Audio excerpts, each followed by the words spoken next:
नमस्कार, आप देख रहे हैं लाइव फर्स्ट न्यूज। आइए आज को मिलाते हैं एक खास मुद्दे पर।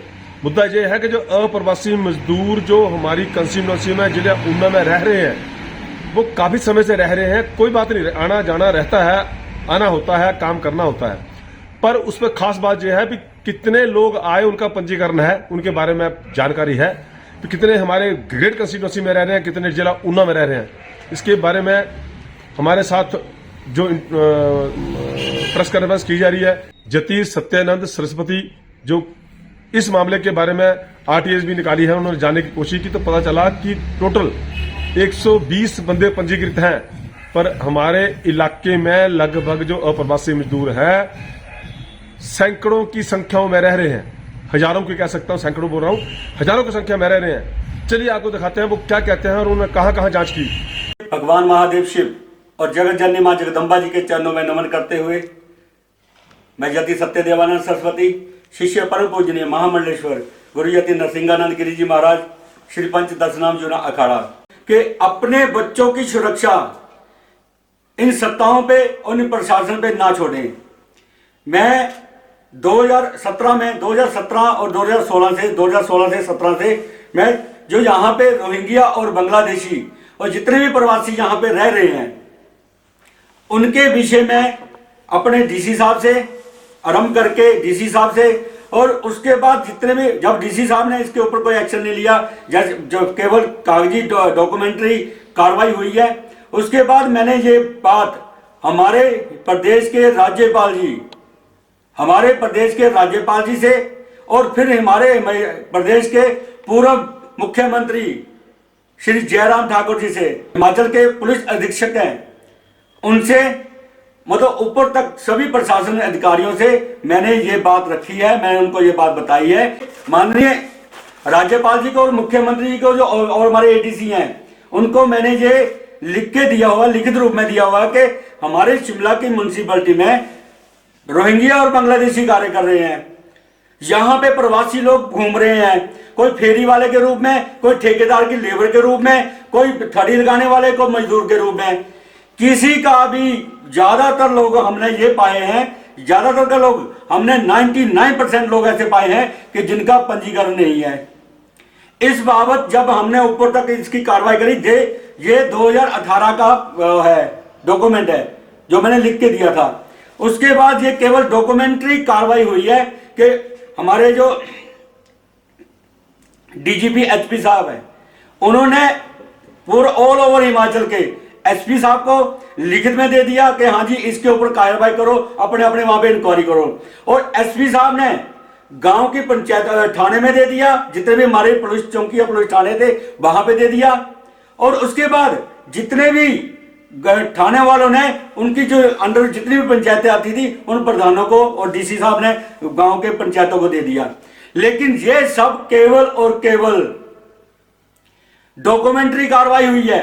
केवल और केवल एक लेटर यहां से उठा, शिमला से चला और हमारे गांव के पंच तक पहुंच गया, लेकिन जमीनी स्तर पर अभी तक कोई कार्रवाई नहीं हुई है। इसका जो साक्ष्य है, मैंने अभी पिछले 3 महीने पहले हमारे यहाँ के एसपी साहब को ये आरटीआई डाली थी।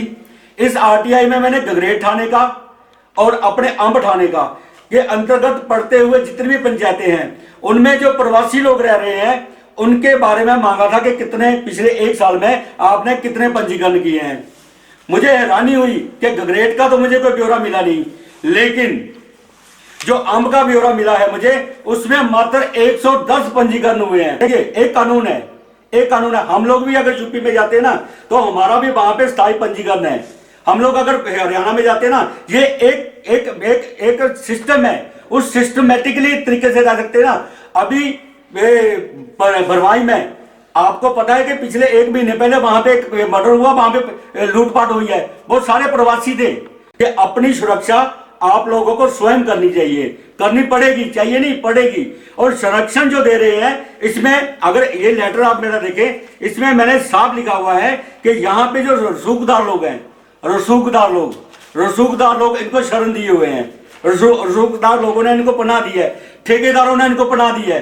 कम पैसे की लेबर के कारण, थोड़े से स्वार्थ के कारण थोड़े से किराए के कारण इनको पनाह दी है, लेकिन जो खड्डों में रह रहे हैं, स्वाह में रह रहे हैं, वो कभी भी आ रहे हैं, यहाँ पे एक्टिविटी कर रहे हैं, निकल जा रहे हैं। अभी जो यूपी में एक बम फटा है, बम फटाते हुए फटा है, उसके तार हिमाचल के यहाँ पे जो फेरी वाले हैं उनके साथ जुड़े हैं, हिंदुत्ववादी, जिनको जो अपने आप को हिंदुत्ववादी कहते हैं, ये वहां पे बोलते हैं जहां पे इनकी सरकारें ना हो।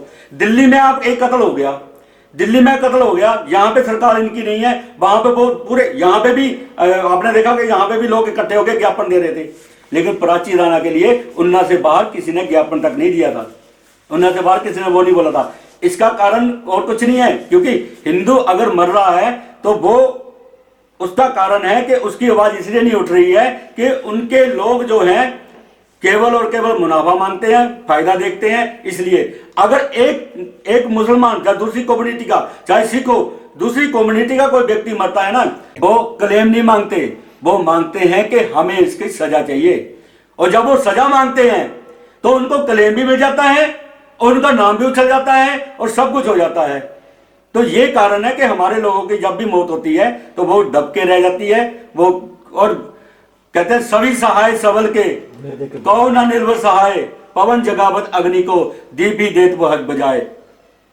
अशब नेव गजब नेव व्याग्रम नेवचे अजा पुत्रम बलिम दत्यार देवो दुर्बल घातका।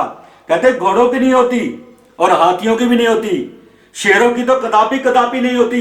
जब भी बलि होती है तो कमजोर बकरों और मुर्गों के बच्चों की बलि होती है। आज हमारे सनातनी, आज हमारे हिंदू बकरे और मुर्गे बन के रह गए हैं। इनके बच्चों को कोई भी काट रहा है, इनकी बच्चियों को कोई भी भगा रहा है, इनके मुंह से कोई आवाज नहीं निकलती। कॉन्फ्रेंस का मेरा यही उद्देश्य है कि अपने सनातनियों को ये कहूं, अपने हिमाचलियों को ये कहूं कि भाई तुम्हारे बच्चों की सुरक्षा कोई नहीं करेंगे, जो तुम्हारा होगा उसको कोई नहीं बचाएगा। इसलिए अपने बच्चों की सुरक्षा स्वयं करें। चलिए ये भी दिखाते हैं। इस मौके पर हमारे नए विधायक, कांग्रेस के विधायक चितरंजन शर्मा जी ने इस मौके पर क्या कहा जब उनसे जानने की कोशिश की। चलिए वो भी आपको सुनाते हैं। जितने भी हमारे अप्रवासी मजदूर रह रहे हैं जी, उनका पंजीकरण नहीं कर पाई पुलिस, और ना इनको पता है कितने आ रहे हैं कितने जा रहे हैं। बहुत अच्छे आपने दो चीज़ें उठाई हैं, बट सीरियसली ये बहुत महत्वपूर्ण मुद्दे हैं।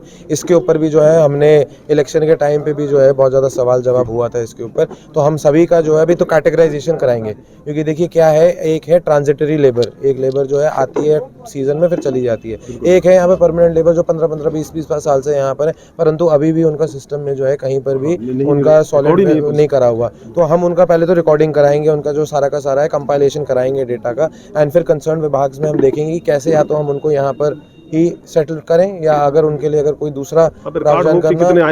एग्जैक्टली, क्योंकि देखिए, क्योंकि हम वैसे भी एक निकटतम हमारा जो एरिया लगता है पंजाब का लगता है, हम एक बॉर्डरिंग जिला है, तो आगे आने वाले दिनों में जैसे ही और लोगों का आना जाना बढ़ेगा, टेक्नोलॉजी के साथ तो ये चीज़ें बढ़ती हैं, तो हमें अपने यहाँ पर इन चीज़ों को कंपाइल करना फॉर सिक्योरिटी पर्पसेस भी बहुत ज़्यादा महत्वपूर्ण होता है। उनकी सहूलियत के लिए, अपनी सहूलियत के लिए भी इट इज़ वेरी इंपॉर्टेंट, तो उसको भी करेंगे। तो सर आपने लाइव फर्स्ट के लिए समय दिया, बहुत बहुत थैंक यू सो मच। सो आप देख रहे थे लाइव फर्स्ट न्यूज़। अभी हमने आपकी मुलाकात करवाई चितरंजन शर्मा जी से, जो कि जो हमारे गिरगिट के विधायक भी हैं, प्रवासी मजदूरों पर बात की। उन्होंने भी कहा कि उस पर भी कार्रवाई कीजिएगा, उनका डाटा रखा जाएगा कि कितने आते कितने जाते हैं, काम तो करना ही है। तो आप देख रहे थे लाइव फर्स्ट न्यूज़ सुखविंदर के साथ आर के।